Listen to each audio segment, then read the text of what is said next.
really am surprised that in a little time, in these 15 days, you prepare a very complex play, a very complex theater play, like it is relationship between police and community. My experience here is very good. I love working with the kids. I'm always trying to come up with some type of mentor program for the students that are currently in the county, per se. I don't want to just say Elizabeth, but I'm trying to come up with something that's in the county.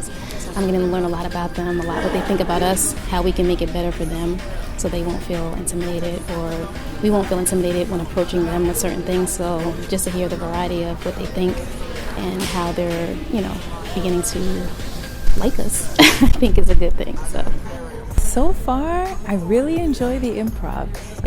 To me, it's interesting to see the role and how the students view us and vice versa. So I think we learn so much from each other. I joined this program because this is something that involves community. It's something that's like try to bring in the youth with the police officers. For me, I was always a person who likes to see a change, especially amongst our youth, because we're always the most troubled one. We basically live here, so we might as well take care of it the best that we can. It was great to see officers who probably don't have a lot of theatrical experience coming on stage and being very open and very honest and very real, which sometimes is difficult for people who professionally do theater to do. So it was very powerful to see real people expressing real emotions. It was beautiful. You have to acknowledge the problems that are going on if you're going to do any problem solving. The problem is that no one knows how to talk to each other, how to approach, because everybody's scared to say the wrong thing.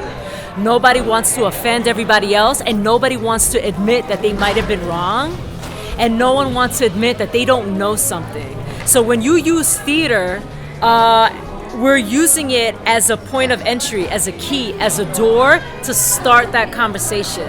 And it asks the questions that a lot of people are afraid to ask from time to time. The violence that's going on out there, we want to know the answers. We want to be able to feel safe when we walk in the street. And I'm glad that I had the cops, and the students, because like they were saying, now we understand each other as human beings, and that we're all basically the same. As one of the students said, we all bleed the same. It's open, it's low risk, and in that, and we learn how to manage that.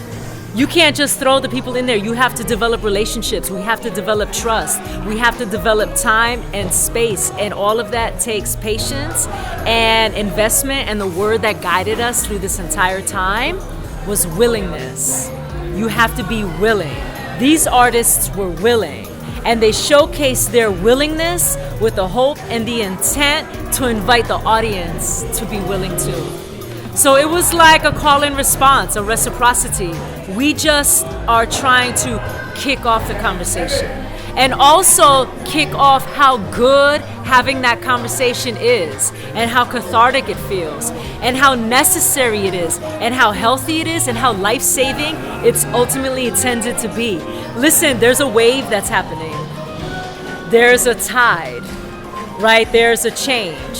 So what's your role in it? Growing up as an only child, raised by a single mom, the only thing she could actually do to get me to be quiet was to play the sound of music. And I would sit here just enthralled at all the siblings working together, singing, dancing to accomplish goals.